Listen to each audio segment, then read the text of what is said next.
বাতিল শক্তিদের আনাগোনা খুব বেশি দেখা যাচ্ছে। তারা চায় না ইসলাম সব জায়গায় থাকুক। ধর্ম তাদের পছন্দ না, তাদের রাষ্ট্র আগে আর আমাদের ধর্ম আগে। ঠিক কিনা? যে রাষ্ট্রে ধর্ম নাই সে রাষ্ট্রের কোনো দাম নাই, যে রাষ্ট্রে ধর্ম আছে সে রাষ্ট্রের দাম আছে। আল ইসলাম ও সুলতান ইখওয়ানি তাওয়ামান, রাষ্ট্র এবং ইসলাম হলো যমজ দুটি সন্তানের মতো। যে রাষ্ট্রে ইসলাম থাকে না, যে রাষ্ট্রে ধর্ম থাকে না, জুদা হো দিন সিয়াসত সে তু রহ জাতি হে চেঙ্গিজি। যে রাষ্ট্রে ইসলাম নাই সে রাষ্ট্র হয় চেঙ্গিস খানের স্বৈরাচারী শাসন। এইজন্য সব জায়গায় ইসলাম থাকার দরকার আছে না নাই? আমার দেশের রাষ্ট্র ধর্ম কি? আমার দেশের প্রেজেন্ট সংবিধান, যে সংবিধানের বাইরে কোনো কথা বলতেছি না। আমার দেশের প্রেজেন্ট সংবিধানের রাষ্ট্র ধর্মের নাম কি? বলেন, আরো জোরে বলেন, আরো জোরে বলেন।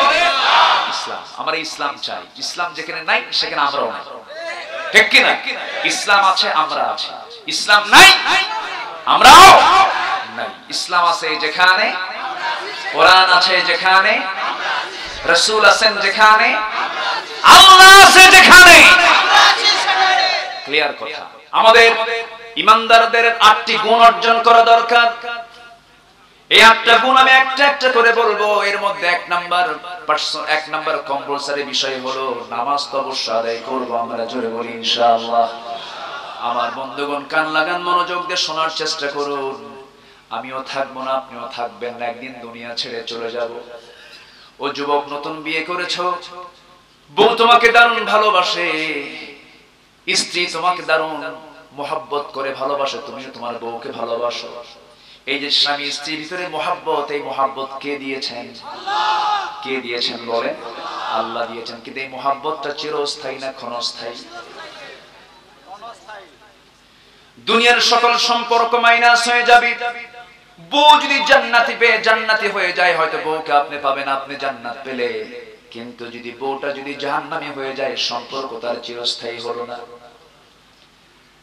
একদিন সব হেরে যাবে। বাবা হেরে যাবেন, মা হেরে যাবেন, ভাই হেরে যাবেন, বোন হেরে যাবেন, রক্তের বাঁধন সব মাইনাস হয়ে যাবে। এই মুহূর্তে মরে যাব, কালকে সকাল হতে হতেই জানাজা সম্পূর্ণ হয়ে যাবে। কেউ আমার আপন না। একটু চক্ষু বন্ধ করলেই সমস্ত পরিচয় এগুলো আমরা মুহূর্তের মধ্যেই জানতে পারি। যে বউটা যুবক তোমাকে দারুণ ভালোবাসতো, মারা যাওয়ার সঙ্গে সঙ্গে সেন্সলেস হয়ে পড়বে, হুঁশ থাকবে না, আর বলতে থাকবে জীবনে আমার বিয়ের কোনো প্রয়োজন নাই, আমার এরকম স্বামী আর জীবনে পাবো না। কান্নায় ভেঙে পড়বে। 7 দিন 10 দিন 1 মাস পর্যন্ত চলে যাবে, কান্না থেমে যাবে, মুখে একটু হাসি চলে আসবে। বাবার বাড়ির লোকজন এসে, বাপ মা এসে মেয়েটাকে নিয়ে চলে যাবে। ছোট্ট একটা বাচ্চাও হয়েছে, বাচ্চাটাকে সাথে করে নিয়ে যাবে, 6 মাস হয়ে যাবে। বাপ মা বুঝায় বলবে, মা তোমার যৌবনটা আছে, তোমার তো বিয়ে শাদী হওয়া দরকার। বিয়ে হয়ে যাবে। ও যুবক, যে স্ত্রীকে তুমি এত ভালোবাসা উপহার দিয়েছো, সেই বউটার বিয়ে হয়ে যাওয়ার পর, ওই বউটা অন্যের ঘরে চলে যাওয়ার পর স্বামী গ্রহণ করবে। আবার সেই মেয়েটা এসে বাপ মার সামনে এসে বলবে, মা আগের স্বামীর চাইতে কিন্তু এই স্বামীটা আরো ভালো। এটাই হলো বাস্তবতা, এটাই হলো দুনিয়া। দুনিয়া থেকে মাইনাস হয়ে যাব, দুনিয়ার সঙ্গে কোনো সম্পর্ক থাকবে না। কিন্তু একটা সম্পর্ক কখনো নষ্ট হবে না, সেটা হলো কার সঙ্গে সম্পর্ক? আসতে বলবেন না, কার সঙ্গে সম্পর্ক? আর একটা সম্পর্ক হলো মুহাম্মদ সাল্লাল্লাহু, আর আরেকটা সম্পর্ক হলো দ্বীনি সম্পর্ক। আমরা এখানে বসে আছি কিসের সম্পর্কে? দ্বীনের সম্পর্কে আমরা বসে আছি। এই সম্পর্কগুলো জান্নাত পর্যন্ত গড়াবে, এই সম্পর্কগুলো চিরস্থায়ী থেকে যাবে। আল্লাহর সঙ্গে আমরা সম্পর্ক নষ্ট করব না গড়ব? সম্পর্ক নষ্ট হবে না, গড়বো আমরা। সম্পর্কটা আমরা গড়বো। দুনিয়ার সমস্ত সম্পর্ক নষ্ট করতে রাজি আছি, কিন্তু আল্লাহর সঙ্গে সম্পর্ক নষ্ট করতে আমরা রাজি নাই। সব বাদ দিতে রাজি আছি, আল্লাহকে বাদ দেওয়া যাবে না, আল্লাহকে ছেড়ে দেওয়া যাবে না। কারণ আল্লাহ আমাকে সবচেয়ে কম ভালোবাসেন না বেশি ভালোবাসেন? আমাকে সবচেয়ে বেশি ভালোবাসেন কে? আমি সবচেয়ে বেশি ভালোবাসি কাকে? সত্যি সবচেয়ে বেশি ভালোবাসি তো? জি বলি ইনশাআল্লাহ। আরো জোরে বলি ইনশাআল্লাহ। আমাকে আল্লাহ সবচেয়ে বেশি ভালোবাসেন, আমাকে আল্লাহ সবচেয়ে বেশি পছন্দ করেন, আমাকে আল্লাহ সবচেয়ে সুন্দর করে সৃষ্টি করেছেন, কিন্তু এরপরেও আমার আপনার মতো বহু মানুষ জাহান্নামে যাবে কিনা বলেন? আসতে বলবেন না, জাহান্নামে যাবে কিনা? এই দুনিয়াতে জান্নাতি মানুষ বেশি না জাহান্নামী মানুষ বেশি? জাহান্নামী মানুষগুলো বেশি। এখন আপনি প্রশ্ন করতে পারেন, হুজুর আপনি বললেন আল্লাহ আমাকে সবচেয়ে বেশি ভালোবাসেন, কিন্তু সেই মানুষকে আল্লাহ জাহান্নামে নিক্ষেপ করবেন কেমনে, জাহান্নামে দিবেন কেমনে? এমন একটা চিন্তা আল্লাহর পয়গম্বর একজন মুসা আলাইহিস সালাতু ওয়াস সালাম আল্লাহকে জিজ্ঞাসা করলেন, আল্লাহ গো তোমাকে একটা প্রশ্ন করি। কি প্রশ্ন? তুমি আমাকে খুব ভালোবাসো, তোমার সকল বান্দাকে খুব বেশি ভালোবাসো, সকল বান্দাকে তুমি সবচেয়ে সুন্দর করে পয়দা করেছো, এত সুন্দর আদর করে মহব্বত করে পছন্দ করে বান্দাগুলোকে বানায়া তুমি আল্লাহ নিজে কেমনে জাহান্নাম দিবা? এমন প্রশ্ন যখন করা হলো, আল্লাহ বললেন মুসা এই প্রশ্নের জবাব দেওয়ার জন্য তোমাকে প্র্যাকটিক্যাল কিছু কাজ করতে হবে। কি কাজ? গমের কিছু তুমি বীজ হাতের মধ্যে নাও, কিছু গম নিলেন, জমিতে ছিটায় দিয়ে আসো, জমিতে ছিটায় দিয়ে আসলেন, গমের আবাদ হয়ে গেল, গমের জমি হয়ে গেল, সেই গমটা পাকলো, ফসলগুলো যখন কেটে নিয়ে আসলেন, সমস্ত ফসলকে কেটে আনে না কিছু জমিতে থেকে যায়? জমিতে থাকে না কিছু? জমিতে কিছু থাকলো, নাড়া থেকে গেল, কিছু গমও থেকে গেল, আর কিছু গম তিনি নিয়ে বাড়িতে চলে আসলেন। এরপরে মুসা আলাইহিস সালাতু ওয়াস সালাম আগুন ধরায় দিলেন সেই নাড়াতে, সেই জমিতে আগুন লাগায় দিয়ে এটাকে সাফ করে ফেললেন। আল্লাহ বলছেন মুসা গম কি তুমি তুলে আনছো নাকি? হ্যাঁ। সবগুলো আনছো নাকি? না। সবগুলো আনলা না কেন? ওগুলো কাজের গম না। আল্লাহ বললেন শোনো মুসা, জাহান্নাম যারা যাবে সেগুলো আমার কাজের বান্দা না, মাবুদ হচ্ছেন আল্লাহ। আমরা ইবাদতকারী বান্দা হয়ে যাব। কোন বান্দা আল্লাহকে আল্লাহ কোন বান্দাকে জান্নাত দিবেন? আল আবিদুন আল হামিদুন আস-সাইহুন আর-রাকিউন আস-সাজিদুন আল-আমিরুন বিল মা'রুফি ওয়ান-নাহুন আনিল মুনকার والحافظون لحدود الله وبشر المؤمنين জোরে বলুন আল্লাহু আকবার। ইবাদত করব কার? আস্তে বলবেন না কার? আমরা ইবাদত করব আল্লাহ তাআলার। সকল কাজে সকল ক্ষেত্রে আমরা আল্লাহর হুকুমগুলোকে মেনে চলব। পেশাব করো ইবাদত, পায়খানা করো ইবাদত। হয়তো আপনারা আশ্চর্য হবেন, হুজুর আপনি এটা কেমন করে বললেন? পেশাব করাটা ইবাদত, পায়খানা করাটা ইবাদত, স্ত্রী সহবাস করাটা ইবাদত, রাতের বেলা ঘুমানো ইবাদত, ব্যাংকে চাকরি করো ইবাদত, লেনদেন করাটা ইবাদত, বাজারে যাওয়া ইবাদত। পৃথিবীর এমন কোন কাজ নেই যে কাজে ইবাদত নাই, কিন্তু সেই কাজটা হতে হবে কার পথে? আস্তে বলবেন না কার পথে? পেশাবখানায় ঢোকার দোয়া আছে না নাই? আল্লাহুম্মা ইন্নী আউযু বিকা মিনাল খুবুসি ওয়াল খাবাইস। আমার পেশাবখানা থেকে বের হওয়ার দোয়া আছে। এইরকম করে প্রত্যেকটা কাজে যদি দোয়ার মধ্য দিয়ে আমরা চালাই, সকল কাজগুলো ইবাদত বলে গণ্য করবেন কে? আস্তে বলবেন না কে গণ্য করবেন? আমরা 8টা গুণ শিখে যাব। কয়টা গুণ? 8টা। কয়টা বলেন? 1 নাম্বার, চোখকে আমরা নিয়ন্ত্রণ করব। জোরে বলি ইনশাআল্লাহ। যার চোখ কন্ট্রোল তার জান্নাত কন্ট্রোল, যার চোখ নিয়ন্ত্রণে তার জান্নাত নিয়ন্ত্রণ।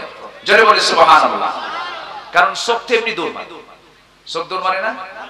এখন তো দৌড় আরো বেশি মারে, কারণ মেয়েদের যে চলাফেরার ঢকঢি, মেয়েদের যে চাল চলন, ওরা বাড়িতে সাজে না, স্বামীর সামনে সাজে না। তুমি তো পুরাতন মানুষ, স্বামীর সামনে সাজে না, মার্কেটে যেতে কোন প্রসাধনী বাদ নাই, মাথার চুল থেকে পা পর্যন্ত সব অঙ্গকে সুন্দর করে সাজিয়ে গুছিয়ে নিয়ে জনস্বার্থে। একজন কইছে জনস্বার্থে, শুধু আমি কি ওয়াজ পাই? চিন্তা করে চলে গেছে মার্কেটে ঢং ঢং করে। স্বামী বলে কোথায় যাচ্ছ? একটু মার্কেটে যাচ্ছে, নতুন কিছু শাড়ি কালেকশন, নতুন শাড়ি আসছে, মার্কেটে যাচ্ছে। স্বামী বলে দেখো বাচ্চা ছোট, তুমি এখন যেও না, তোমার কষ্ট হবে, বাচ্চাকে দুধ খাওয়াবে। বলতেছে তুমি একটু নাও কোলে, তুমি দুধ খাও। কি কথা বোঝেন নাই? এরকম বেকুব মার্কাও স্বামী কিছু আছে না? আছে না নাই? স্বামীর কোলে সন্তান তুলে দিয়া পুরুষ মার্কা নারী, এরকম কিছু আছে না নাই? পুরুষ মার্কা কিছু মহিলা আছে। আমি সব মহিলাকে খারাপ বলবো না, মহিলা অনেক ভালো আছে, আমার দেশে আম্মা জান আয়েশার মতো আছে। আছে না নাই? খাদিজার মতো মহিলা কিছু আছে না নাই? আচ্ছা, অনেক মা বোন আছেন ভালো, অনেক মা বোন আজকের মাহফিলে এসেছেন। বলি আলহামদুলিল্লাহ, জোরে বলি আলহামদুলিল্লাহ। মা বোনদেরকে নিয়ে একটু হালকা কিছু কথা বলবো আমি শেষের দিকে। মা একটু অপেক্ষা করে চলে গেছে, ঢং ঢং করে দোকানদারের সামনে গিয়ে আস্তে করে ঠ্যাঙের উপরে ঠ্যাং দিয়ে বসলো। এরকম কিছু বেকুব মার্কা আছে না নাই? ঠ্যাঙের উপরে ঠ্যাং দিয়া, লিপস্টিক একখান লাগায় দিয়া, মুস্কি মুস্কি হাসি মেরে সালামও দেয়, ইসলামী লিখেও, মানে শয়তান যেরকম করে দেয় ওরকম করে দেয়। সালাম একখান দিয়ে বলল, ভাইয়া শাড়ি আছে কি? একটা শাড়ি দেখানো যাবে কি? মানে এত সুন্দর শব্দ চয়ন, মাখরাজ সিফাত, সহি শুদ্ধ উচ্চারণ।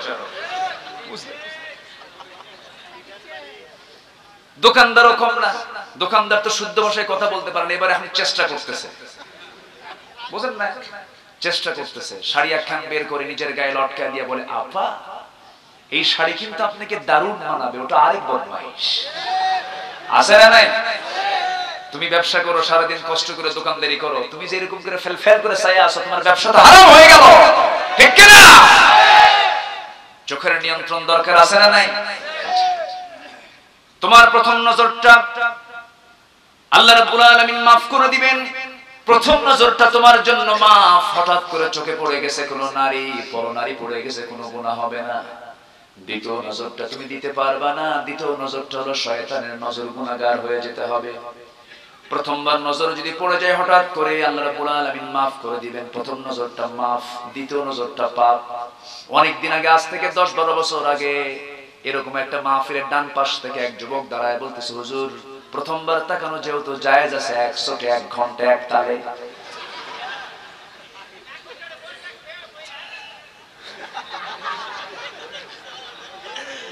আমার ভাইয়েরা, আপনি যতই কৌশল করেন না কেন, আপনি যতই হিকমত করেন না কেন, মনের মালিকটাকে, এই থানার ওসি সাহেবকে আমার মনের খবর রাখে নাকি?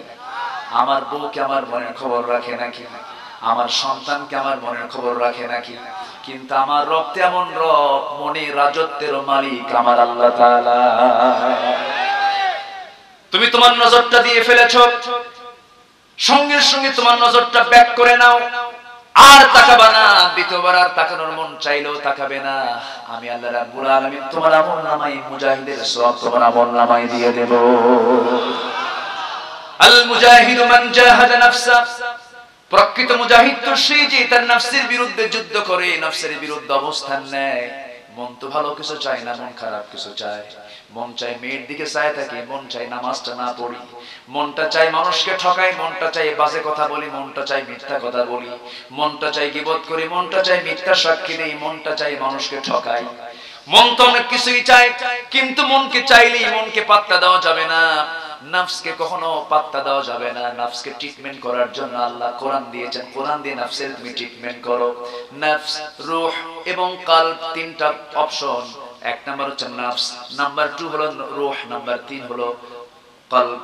নফস হচ্ছে ইহকালীন চেতনা, রূহ হলো পরকালীন চেতনা, আর কলব হলো পরিবর্তনশীল। এইজন্য আল্লাহ রাব্বুল আলামিনের প্রিয় হাবিব রাসূল মাঝে মাঝে দোয়া করতেন, ইয়া মুকাল্লিবাল কুলুব সাব্বিত কলবি আলা দীনিক।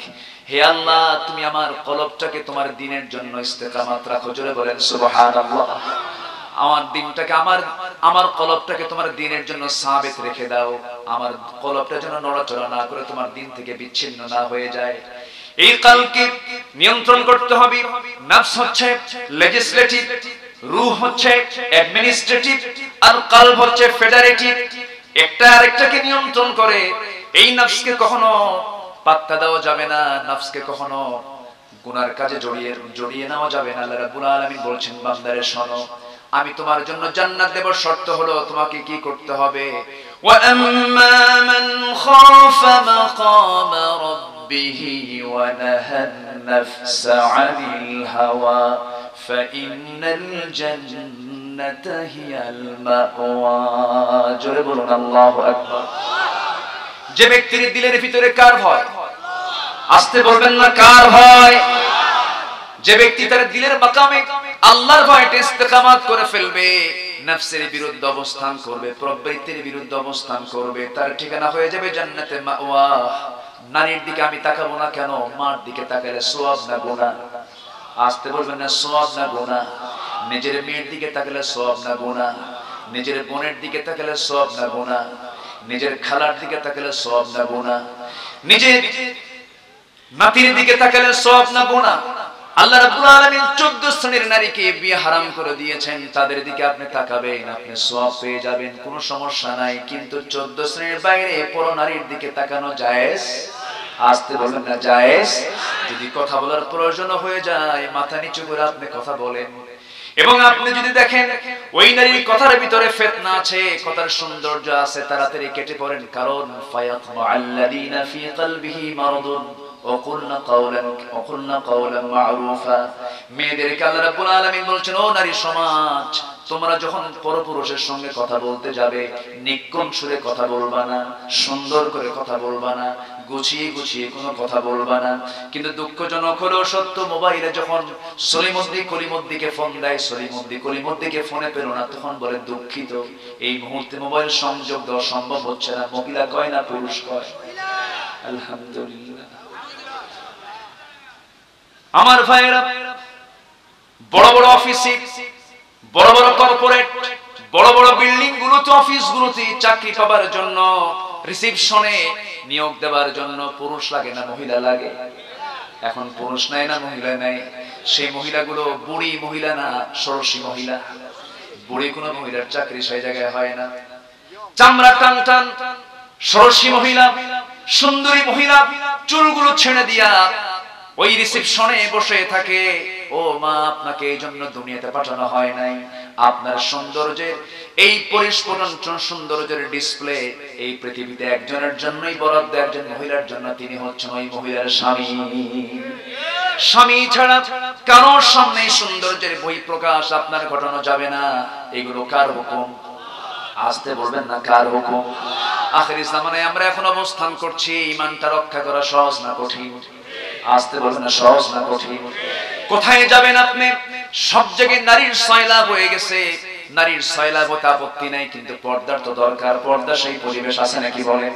পর্দার পরিবেশটা নাই, পর্দার কোনো গন্ধ আমরা আমাদের পর্দার কোনো গন্ধ দেখতে পাচ্ছি না। সব জায়গায় বেপর্দার একটা পরিবেশ সৃষ্টি হয়েছে। নামাজ পড়লাম, চোখের নিয়ন্ত্রণ নাই, নামাজ কবুল হবে না। এই জন্য পরনারীর দিকে তাকানো যাবে না, স্ত্রীর দিকে তাকাবো, আল্লাহ রাব্বুল আলামিন সওয়াবটা দিয়ে দিবেন। এই জন্য যুবকদেরকে বলা হচ্ছে, তোমরা বিয়েটা করে নাও, রিজকের দায়িত্ব কার? আসতে বলবেন না, কার? 50 বছর হয়ে যায় বিয়ে করে না, এরকম যুবক আছে না? এরকম মানুষ আছে না? যখন বলা হয় তোমার 50 বছর হয়ে গেল, বিয়ে করো না কেন? বলে বিয়ে করে কি খাওয়াবো? ও মনে হয় জীবিকা দেয়, ও খাওয়ানোর মালিক নাকি? একটা বউ বাড়িতে নিয়ে আসবে, সেই বউকে কি খাওয়াবে এই চিন্তায় তার বিয়ে করতে করতে 50 বছর লাগে। ও তো পুরুষই নয়। একজন বলতেছে 50 বছর হয়ে গেছে বিয়ে করে না, বিদেশ থাকে, আছে না? প্রবাসে থাকে, আছে না? নাই? চুল পেকে 100% সাদা, সব সাদা, উপরে নিচে সব সাদা, বুঝলেন? সাদা ফকফকা হয়ে গেছে। সেই চুলগুলোকে আবার নকল বানায়া, কালো বানায়া বলে, হুজুর চামড়া তো আর টাইট হয় না, বুঝেন নাই? বিয়ে করে 50 বছরে, 50 বছর বয়সে যদি কোনো পুরুষ যদি সন্তানের বাপ হয়, ওই সন্তান নিয়ে রাস্তায় বের হলে মানুষ তো বলবে, এই ছেলে এটা তোমার দাদা না নানা, ঠিক কিনা? যুবক, টাইম হয়ে যাবে, চরিত্রকে নষ্ট করতে পারবে না, বিয়ে করে নিবে। তবে বাপ মা ছাড়া না, বাপ মাকে বলবা। বাপ মাকে ছাড়া বিয়ে করা যুবক আছে না নাই? আসতে বলবেন না, আছে না নাই? এখন যুবকরা মনে মনে কয়, হুজুর বিয়ে করবো কেমনে? বিয়ে তো দেই না, বিয়ে তো মেয়ের বাপেরা দেয় না, অনেক কন্ডিশন। এখানেও একটা প্রতিবন্ধকতা আছে। ঠিক, বিয়ে করছো তুমি, বিয়ে করনি এই জন্য কিছু জোরে ঠিক, হ্যাঁ সমস্যা আছে না? কোন সমস্যা নেই। রিস্কের দায়িত্ব কার? আসতে বলবেন না, রিস্কের দায়িত্ব কার? রিস্কের দায়িত্ব আল্লাহ। ফয়সালা কে করবেন? আল্লাহ তার রাসূলকে দিয়ে এগুলো শিখিয়ে দিয়েছেন। আমার নবীজি তার 4টা মেয়ে ছিল, সবচেয়ে আদরে, সবচেয়ে কাছে, সবচেয়ে স্নেহস্পদ, আদরের দুলালি, আমার নবীজির প্রিয় স্ত্রী আম্মা জান খাদিজার সর্বশেষ সর্বকনিষ্ঠ মেয়ে ফাতিমা রাদিয়াল্লাহু তাআলা আনহাকে রাসূল বিয়ে দিয়েছিলেন বাড়ি দেখে না চরিত্র দেখে, টাকা দেখে না ইবাদত দেখে? বড় বড় ধনী ধনী সাহাবীরা আমার নবীজি সব প্রস্তাব শুধু কানে নিয়েছেন, বলছেন শোনো, শুনলাম কিন্তু মানলাম না, আমার কাঙ্ক্ষিত প্রার্থী এখন আমার সামনে হাজির হয় না। একটু আস্তে করে সুবহানাল্লাহ। সবার প্রস্তাব শেষ, এমন একজন লোক প্রস্তাব নিয়ে যাচ্ছে যার ঘরও নাই, বাড়িও নাই, টাকাও নাই, পয়সা। আমার নবীজির কাছে প্রস্তাব নিয়ে যাচ্ছে, গিয়ে সামনে দাঁড়ায় আছেন, সালাম দিয়ে চুপ করে বসে আছে। রাসূল বলেন, আলী, সালাম দিয়ে চুপ করে বসে আছো কেন? কিছু কও হুজুর। কি যে কব নিজে বুঝতেছি না কিছু। কেন, তুমি কি বিয়ে করবা? হুজুর, দিলে করা যায়। একটু আস্তে কর সুবহানাল্লাহ। রাসূল বলেন, বিয়ে করবা তুমি? হুজুর, যদি দেন, আমার তো ঘর নাই, বাড়ি নাই, টাকা নাই, পয়সা নাই। রাসূল বললেন যে কিছু তো থাকতেই হবে, মোহরনা দিতেই হবে, তোমার কাছে কিচ্ছু নাই, হুজুর যা আছে সাথে। কি? এই যে তরবারি, এই যে ঢাল।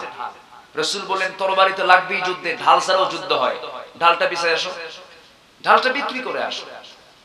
হযরত আলী দারুণ খুশি হলেন, রাসূল আমার এই অবস্থা দেখে রাজি হয়ে গেলেন। সুবহানাল্লাহ বলবেন না? মেয়ের বাপরা শোনেন, মেয়ের বাপরা শোনেন, যুবকরা আজকে খুব খুশি, হুজুর ভালো করে কর, তাড়াতাড়ি বিয়ে হোক, তাড়াতাড়ি বিয়ে হোক। ঠিক, আবার বুড়ো কিছু লোক কয়, বিয়ে করবেন নাকি বলেছে স্যার? আচ্ছা, আমার নবীজি বলছেন যাও বিক্রি করে আসো, ঢাল বিক্রি করে আসো। বিক্রি করতে গেছে, বিক্রি করতে যায় বাজারে দাঁড়ানো হযরত আলীকে দেখে ওসমান রাদিয়াল্লাহু তাআলা আনহু সামনে দাঁড়ায় বলছেন, ও আলী, সাত সকালে বাজারে কেন, কি করবা? ঢাল বিক্রি করতে আসছি।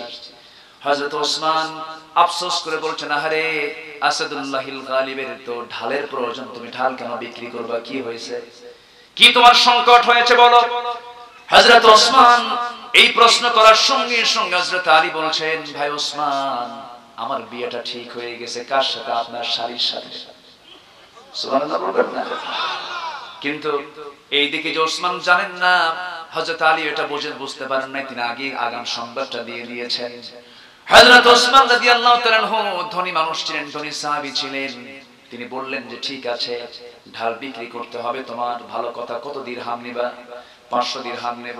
ঠিক আছে, এই যে তোমাকে টাকাটা দিয়ে দিলাম, ঢাল আমাকে দিয়ে দাও। ঢালটা তিনি নিয়ে নিলেন।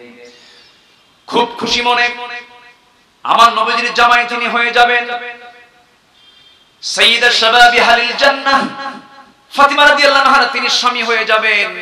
অনেক বুক বোনা আশা নিয়ে তিনি টাকাগুলো নিয়ে তিনি দৌড় মেরে মেরে যাচ্ছিলেন নবীর দরবারের দিকে। পিছন থেকে ওসমান ডেকে ডেকে বলছেন, ওরে আলী, তুমি একা একা যাচ্ছ কেন? খালি হাতে যাচ্ছ কেন? আল্লাহর পথের একজন সংগ্রামী, একজন মুজাহিদের হাতে কি ঢাল না থাকলে কি মানায় নাকি? আমি তোমার ঢালটা কিনে নিলাম, আমার তো খরচ হলো না, কিচ্ছু লাগলো না। পৃথিবীর শ্রেষ্ঠ বিয়েটা আলীর সঙ্গে ফাতিমার হয়ে গেল। নবীজি যখন বিয়েটা দিলেন বলছেন, মা, তোমার স্বামীর ঘর নাই, টাকা নাই, পয়সা নাই, কিন্তু এমন স্বামী দিয়েছে, এমন স্বামী পৃথিবীতে দ্বিতীয়টা বাবা না। জোরে বল সুবহানাল্লাহ। ও আমার মেয়ে ফাতিমা, স্বামীর বাড়ি যেতেছো, আমি তোমাকে একটা নসিহত করছি আমার মেয়ে, তুমি স্বামীর বাড়ি যাবে মৃত্যুর দিন পর্যন্ত আমার কানে যেন স্বামীর বিরুদ্ধে একটা নালিশ যেন আমার কানে না আসে। আমি এমন স্বামী তোমারে দেই নেই, যাও, আমি তোমার জন্য দোয়া করে দিলাম। আম্মা জান খাদিজার সঞ্চাদরের মেয়ে ফাতিমা রাদিয়াল্লাহু তাআলা আনহাকে রাসূল বিদায় জানায় দিলেন। বিদায়ের সময় তিনি আটা পেশার একটা যন্ত্র দিয়েছিলেন, পানির মশক দিয়েছিলেন, চামড়ার একটা চাদর দিয়েছিলেন। যারা মেয়ের বাপ তারা একটু মাথায় মাথায় রাখবেন, শুধু মেয়ে বিয়ে দিয়ে চুপ থাকলে হবে না, একটু কিছু দিয়ে। আলহামদুলিল্লাহ, জোরে বলি আলহামদুলিল্লাহ। তবে হ্যাঁ, যারা পুরুষ পক্ষ আছেন, যারা বিয়ে করেন না, আবার অপেক্ষায় থাকবেন না, যদি দেয় আলহামদুলিল্লাহ, না দিলেও আলহামদুলিল্লাহ, মন খারাপ করা যাবে না। কারণ স্বামী স্ত্রীর যে সম্পর্ক, এর সবচেয়ে বড় বরকত হলো এই সম্পর্কের মধ্য দিয়ে আপনার প্রজন্ম, আপনার সন্তান পৃথিবীর চেহারা দেখতে পাবে। এই জায়গায় এই সমস্ত বিষয় নিয়ে দুনিয়ার এই সমস্ত বস্তুগত বিষয় নিয়ে কোনো গন্ডগোল করা যাবে না। আমার নবীজি মেয়েকে বিয়ে দিলেন, বিয়ে দেওয়ার পর নবীজির ঘুম হয় না। নবীজি মেয়ে ফাতিমাকে বিয়ে দিয়া নবীজির অস্থিরতা কাটে না। ফাতিমা রাদিয়াল্লাহু আনহা বলেন, মৃত্যুর দিন পর্যন্ত আমার নবীজি আমাকে তার কাছ থেকে দূরে রাখেন নাই। 3টা দিন পার হতো না রাসূল ফাতিমাকে না দেখলে অস্থির হয়ে যেতেন। মেয়েকে বিয়ে দিয়েছেন, কিন্তু মেয়েটাকে কাছাকাছি রেখে দিয়েছেন। ঘর ছিল না, বাড়ি ছিল না। একদিন এসে বলছেন, আব্বা জান, আমার তো কোনো ঘর নাই, টাকা নাই, পয়সা নাই, কাজের মানুষটাও নাই, আপনি আমাকে একটা ব্যবস্থা করে দেন, কাজের একটা মানুষ আমাকে দিয়ে দেন, হাসান হোসেনকে নিয়ে আমি একা পারছি না। আমার নবীজি বলছেন, ফাতিমা রে, তুমি যদি কাজের মানুষটা চাও, তোমার কাজের মানুষ বরাদ্দ হয়ে যাবে, সম্পদ চাইলে সম্পদ তোমার বরাদ্দ হয়ে যাবে। আমার নবীজি জায়নামাজটা টান দেওয়ার সঙ্গে সঙ্গে জায়নামাজের নিচে বহু দামি দামি মণি মুক্তা খচিত সব চকচক করছে, সামনে জ্বলতেছে। রাসূল বলছেন, ফাতিমা, এইগুলো চাও না আল্লাহর জান্নাত চাও? আল্লাহর জান্নাত চাই। সঙ্গে সঙ্গে রাসূল বলেন, ফাতিমা, কাজের মানুষের প্রয়োজন হবে না, আমি তোমাকে একটা আমল শিখিয়ে দিচ্ছি। সকালবেলা সুবহানাল্লাহ, আলহামদুলিল্লাহ, আল্লাহু আকবার তুমি 33 33 বার 100 বার বলবে। সন্ধ্যাবেলা তুমি আমলটা করবে, তোমার বাড়ির সমস্ত জটিল কাজগুলো আমার আল্লাহ সহজ বানায়া দিবেন তোমার জন্য। জোরে বলেন সুবহানাল্লাহ। আমার মায়েরা, প্রসঙ্গ যখন আসলে একটু আপনাদেরকে শোনায় দিচ্ছি। আমার মায়েরা, আমার ভাইয়েরা, ওই যে ফাতিমা স্বামীর ঘরে চলে গেলেন, ঘর ছিল না, খোটা দেন নাই, বাড়ি ছিল না, খোটা দেন নাই, টাকা ছিল না, পয়সা ছিল না, না খেয়েও থেকেছেন। ছেঁড়া কাপড় অনেক সময় পরতে হয়েছে। ছেঁড়া কাপড় পরে একদিন নবীর সামনে ফাতিমা রাদিয়াল্লাহু আনহা দাঁড়ানো আছেন। নামাজের সময় হয়ে গেছে। ফাতিমা রাদিয়াল্লাহু তাআলা আনহা বসে বসে নামাজ পড়ছিলেন। আমার নবীজি তার নামাজের দৃশ্য দেখে একটু মনক্ষুণ্ণ হলেন। নামাজটা শেষ হওয়ার পরে আমার নবীজি আস্তে করে বলছেন, ফাতিমা রে, তুমি তো যুবতী মেয়ে, তুমি বসে বসে নামাজ পড়ো কেন? দাঁড়িয়ে নামাজ পড়ার তোমার সক্ষমতা আছে, বসে নামাজ পড়ছো কেন? এটা তো উচিত নয়। এবারে ফাতিমা বলছেন, আব্বা জান, বসে থেকে নামাজ পড়ার কারণ হলো আপনি তো মানা করেছেন স্বামীর বিরুদ্ধে যেন কোনো অভিযোগটা না আসে। আপনার মেয়ের পরনে যে জামাটা আছে, সেই জামার পিছন সাইডে সেনাযুক্ত একটা অংশ আছে। আমি যদি দাঁড়িয়ে দাঁড়িয়ে নামাজ পড়তে যাই, সেনাযুক্ত চোখকে নিয়ন্ত্রণ করব। নাম্বার 2 হলো লজ্জাস্থানকে আমরা হেফাজত করব। জোরে বলি ইনশাআল্লাহ। পাপ হয়ে যায়, পাপ যে হবে না তা না। অনেক যুবক তোমার যৌবনকে নষ্ট করে ফেলেছে, তওবা করো, চোখের পানি ফেলে কাঁদো, সিজদায় পড়ে কাঁদো, আর বলো জীবনে আর পাপ করব না, আল্লাহ তোমাকে মাফ করে দিবেন। জোরে বলি সুবহানাল্লাহ। আর জোরে বলি সুবহানাল্লাহ। এটা কার কথা? আস্তে বলবেন না, কার কথা? আল্লাহর কথা। আল্লাহ তাআলা বলে দিয়েছেন, তুমি আমার কাছে তওবা করো, তোমার কত বড় গুনাহ আছে, আমার রহমত তার চেয়ে অনেক বড়। জোরে বলি সুবহানাল্লাহ। তাহলে আমাদের গুনাহ বড় না আল্লাহর রহমত বড়? গুনাহ বড় না আল্লাহর রহমত বড়? আল্লাহর রহমতটা বড়। আল্লাহর রহমতের আমরা আশা করি, আমরা আল্লাহর রহমত চাই। জোরে বলি ইনশাআল্লাহ। আমরা কার রহমত চাই? আল্লাহর রহমত চাই। গুনাহ হয়ে যেতে পারে, গুনাহ কেন হবে না? অনেক সাহাবীর ইতিহাস যদি আমরা গাঁটতে যাই, অনেক কিছু হয়ে গেছে, অনাকাঙ্ক্ষিত ঘটনাগুলো ঘটে গেছে। একজন মহিলা সাহাবী জিনার কাজে জড়িয়ে পড়েছিলেন। জিনার কাজ করার পরে তার মধ্যে অনুশোচনা চলে এসেছে। আমার নবীর সামনে একদিন দাঁড়িয়ে বলছেন, ইয়া রাসূলুল্লাহ, আমি তো আমার লজ্জাস্থান হেফাজত করতে পারি নাই, আমি একজন বিবাহিতা নারী, আমি তো জিনার কাজে নিজেকে জড়িয়েছি, আমি তো গুনার কাজ করে ফেলেছি। ইয়া রাসূলুল্লাহ, আমি চাই কাল হাসরের ময়দানে আমি যেন জিনাকারীর কাতারে দাঁড় না হই। যার শাস্তি দুনিয়াতে হয়ে যাক, আখিরাত আমার জন্য ক্লিয়ার হয়ে যাক। রাসূল বলেন, তুমি জিনা করো নাই? না হুজুর, আমি জিনা করেছি। না, তুমি জিনা করো নাই? না হুজুর, আমি জিনা করে ফেলেছি। আমার নবীজি 3টি বার মানা করার পর তিনি বলছেন, হুজুর, আমি সত্যি জিনা করে ফেলেছি। রাসূল বলেন, জিনা যদি করেই থাকো, পেটে কোনো সন্তান চলে আসছে নাকি? হ্যাঁ, আসছে। পেটে যদি সন্তান চলে এসে থাকে, সন্তান তো কোনো অপরাধ করে নাই, সন্তান ডেলিভারি না হওয়া পর্যন্ত তোমার উপরে কোনো আইন কার্যকর করা যাবে না, যাও বাড়িতে যাও।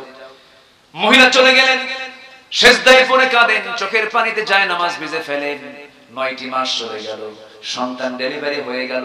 সন্তান ডেলিভারির একদিন, দুদিন, 3 দিন, 3 দিন, 2 দিন, 4 দিন পরে নয়, মাত্র একটা দিন পরে ওই মহিলা সাহাবী করলেন কি নবীর দরবারে গিয়ে হাজির হয়ে বলছেন, ইয়া রাসূলুল্লাহ, সন্তান ডেলিভারি হয়ে গেছে, আপনি আমার উপর আইনটা কার্যকর করে দেন।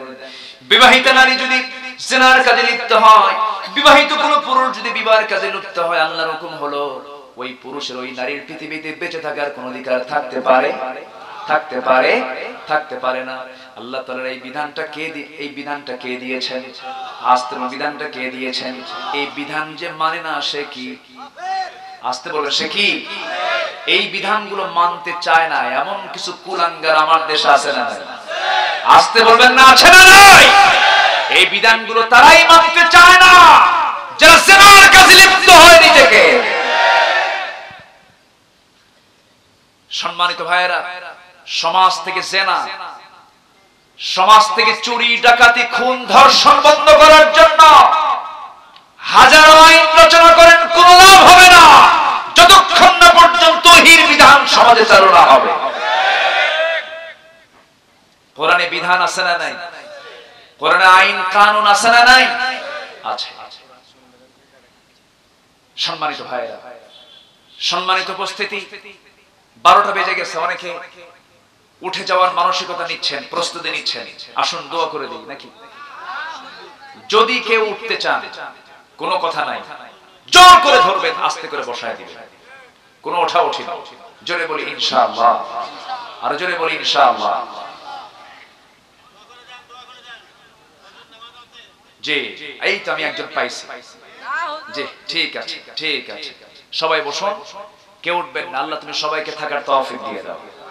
আর আমি যদি 10টা মিনিট সময় নিয়ে, আমাকে দিবেন না? আরো দিবেন, কিছু সময় দিবেন। আমি আজকে খুবই খুশি এই এলাকার মানুষের উপরে যে একজন লোক নড়াচড়া করেন নাই। বলি আলহামদুলিল্লাহ। 2 জন উঠেছেন, 10 জন বসেছেন। বলি আলহামদুলিল্লাহ।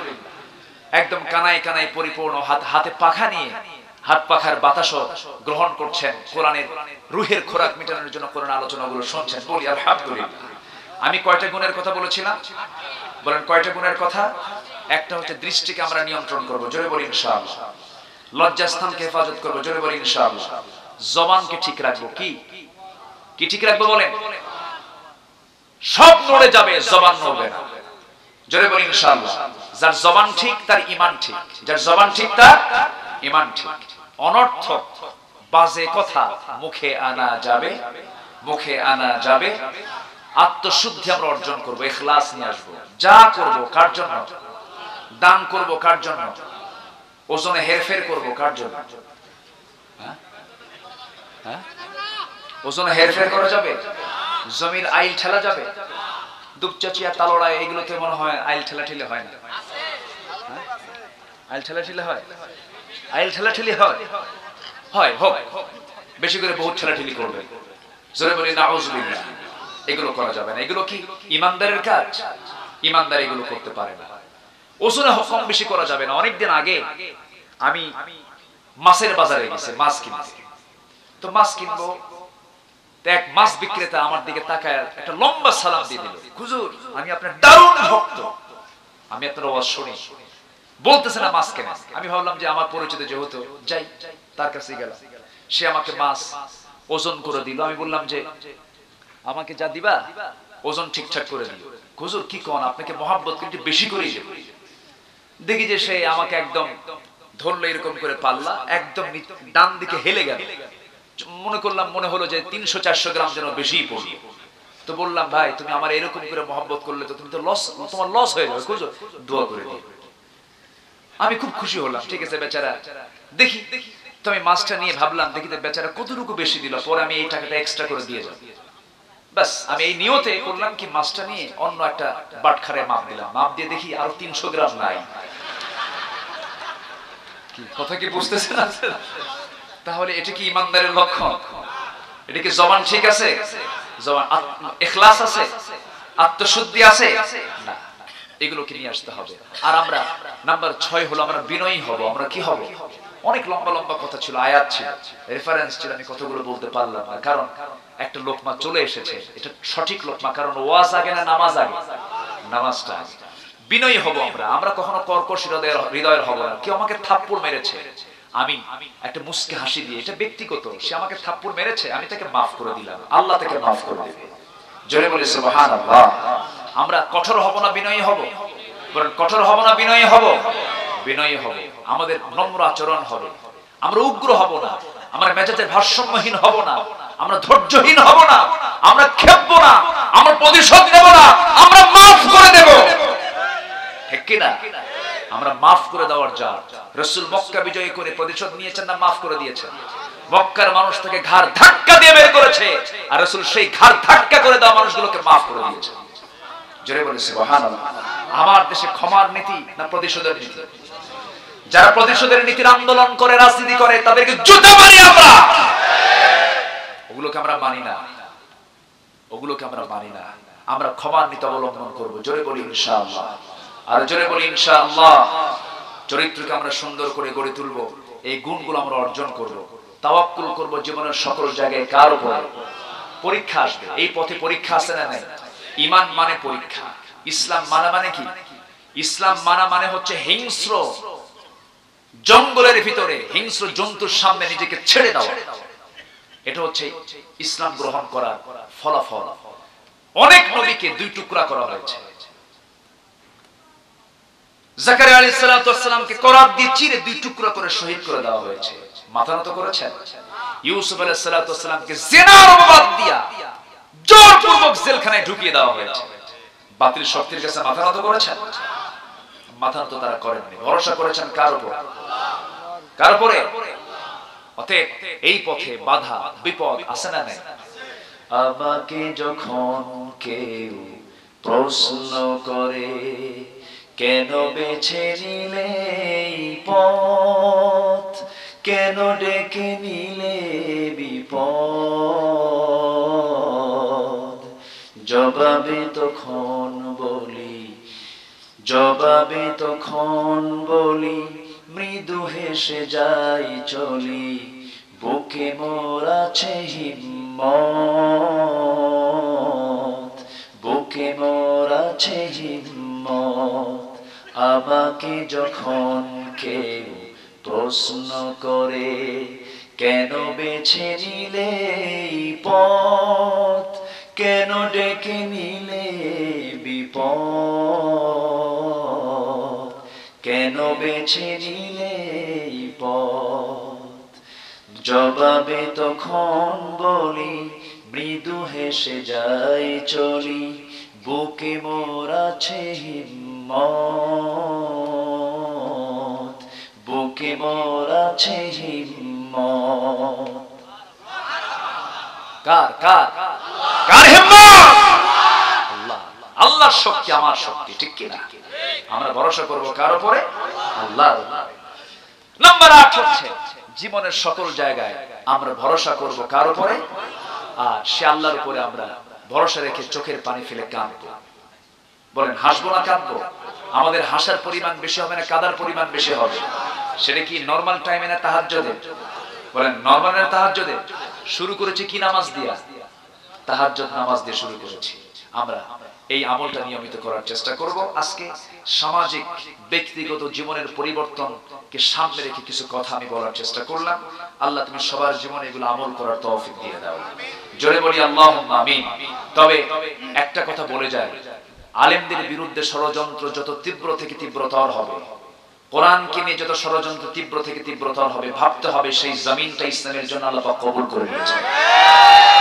টুডে এন্ড টুমরো আমি আমার অবজার্ভ, আমি যতটুকু আমি বুঝতে পারছি, এদেশের আকাশে কালিমার পতাকা উড্ডীন হবে। জোরে বলি ইনশাআল্লাহ। আর জোরে বলি ইনশাআল্লাহ। কারণ বাতিল শক্তিদের আনাগোনা খুব বেশি দেখা যাচ্ছে। তারা চায় না ইসলাম সব জায়গায় থাকুক। ধর্ম তাদের পছন্দ না, তাদের রাষ্ট্র আগে আর আমাদের ধর্ম আগে। ঠিক কিনা? যে রাষ্ট্রে ধর্ম নাই সে রাষ্ট্রের কোনো দাম নাই, যে রাষ্ট্রে ধর্ম আছে সে রাষ্ট্রের দাম আছে।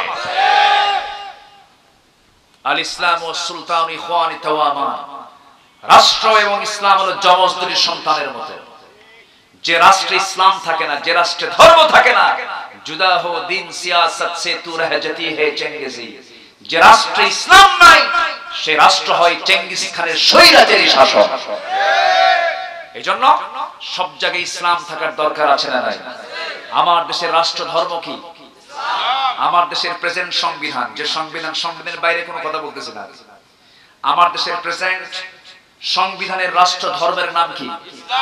বলেন, আরো জোরে বলেন, আরো জোরে বলেন। ইসলাম। আমরা ইসলাম চাই। ইসলাম যেখানে নাই সেখানে আমরাও নাই, ঠিক কি না? ইসলাম আছে, আমরা আছি।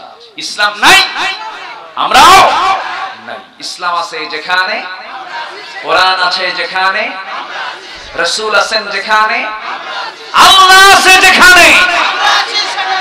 ক্লিয়ার কথা। কিছু আলোচনা করে কাঙ্গাল ফিকিরের মতো তোমার দরবারে দুটি হাত পেতে আছে। আল্লাহ, গুনার দিকে নজর দিও না। বান্দা মনে করে তামাম জীবনের সমস্ত গুনাহগুলোকে মাফ করে দাও। জনম দুঃখিনী মা, জনম দুঃখী বাপ জান যারা চলে গেলেন, জিন্দেগীর গুনাহগুলো মাফ করে দাও। কবরগুলোকে জান্নাতের টুকরা বানাইয়া দাও। অনেক আলোচনা শেষ করে বাড়ি ফিরে যাব রে। বাড়িতে ফিরে গিয়ে সব দেখবো, কিন্তু মার ঘরে মাকে পাবো না, বাবার ঘরে বাবাকে পাবো না। সে আব্বা আম্মা যারা চলে গেল, জিন্দেগীর গুনাহগুলো মাফ করে দাও। কবরগুলোকে জান্নাতের বাগিচা বানাইয়া দাও।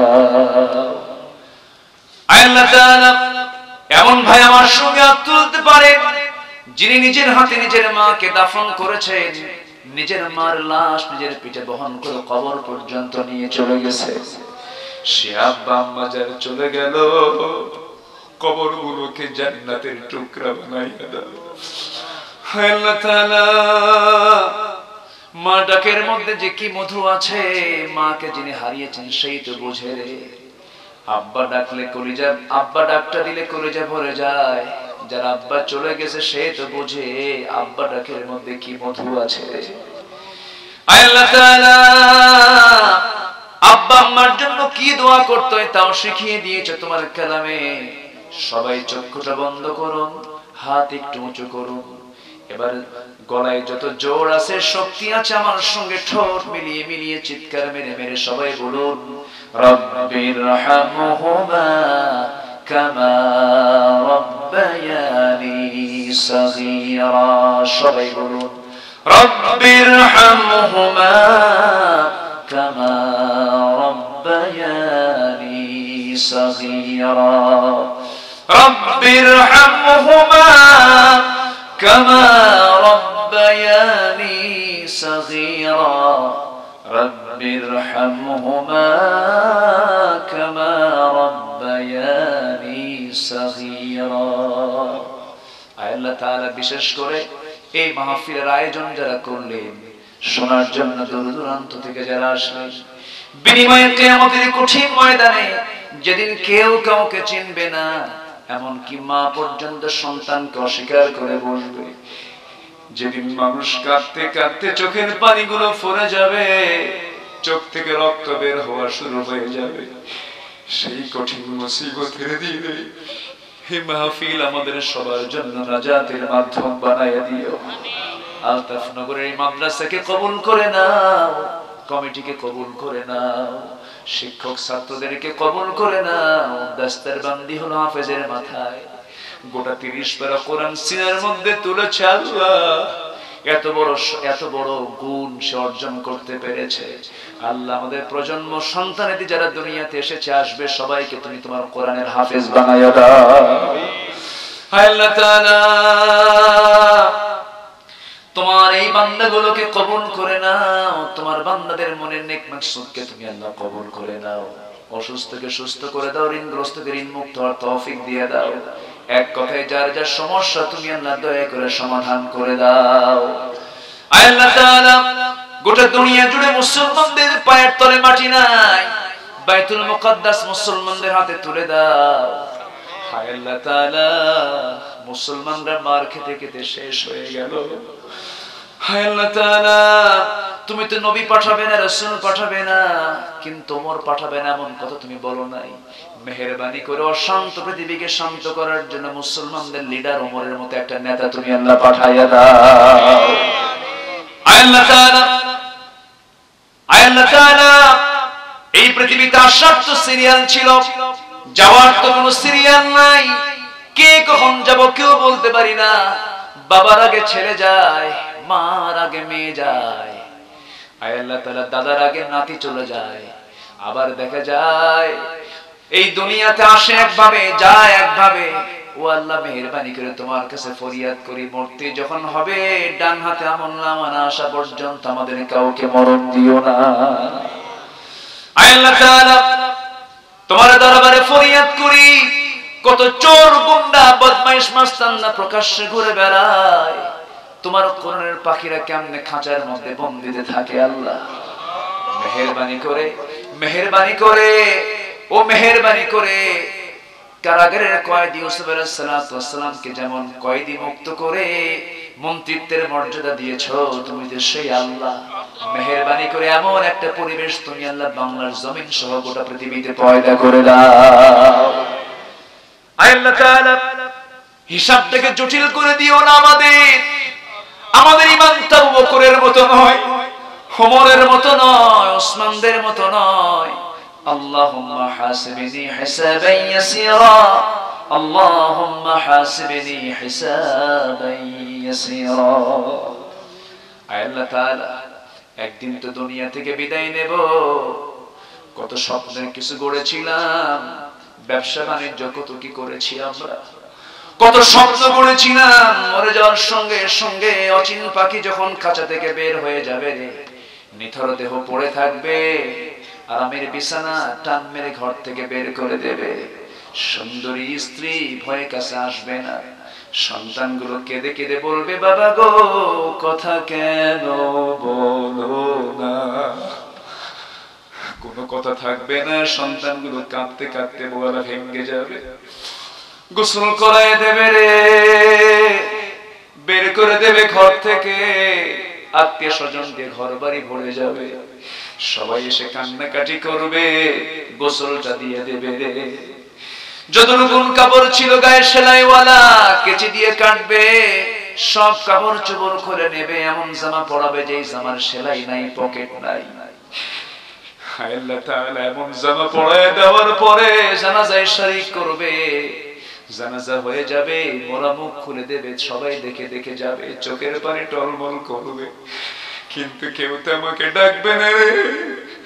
পাষাণের মতো আমাকে নিয়ে কবরের দিকে চলে যাবে, কবরে শোয়ায় দেবে, বাঁশ চাপা দেবে, সন্তান বুকে থাপড়াবে আর বলবে বাবা গো কথা কেন বলো না, কই যাচ্ছ বাবা, আদর কি করবা না। ওই কবরে শোয়ায় দেবে রে, বাঁশ চাপা দিয়ে রেখে আসবে, ওই কবরে পোকামাকড় গুলো সব খেলতে থাকবে। আল্লাহ তাআলা ওই পোকামাকড় গুলো আমার দেহের ভিতরে ঢুকে পড়বে। এই চামড়ায় কত তেল সাবান লাগালাম, ওই তেল সাবান গুলো লাগিয়েছি শুধু ব্যর্থ, পোকাগুলো খেয়ে শেষ করে ফেলবে। আল্লাহ 7 দিন যেতে না যেতে পেটের নাড়ি ভুঁড়ি সব চোখ মুখ কান নাক দিয়ে বের হয়ে যাবে রে আল্লাহ। আমাকে সব ওই কবরে রেখে আসবে, 3 মাস চলে যাবে, 3 মাসের ব্যবধানে দেখা যাবে গোটা দেহের মধ্যে কয়েক টুকরো হাড় হাড্ডি ছাড়া কিছুই খুঁজে পাওয়া যাবে না রে। সে অন্তিম সময়, অন্তিম মুহূর্ত যখন চলে আসবে, আল্লাহ সবার সাবানে সবার চিন্তা চেতনায় জাগ্রত করে দিও কাউজে কালিমা তাইয়্যিবা লা ইলাহা ইল্লাল্লাহ মুহাম্মাদুর রাসূলুল্লাহ।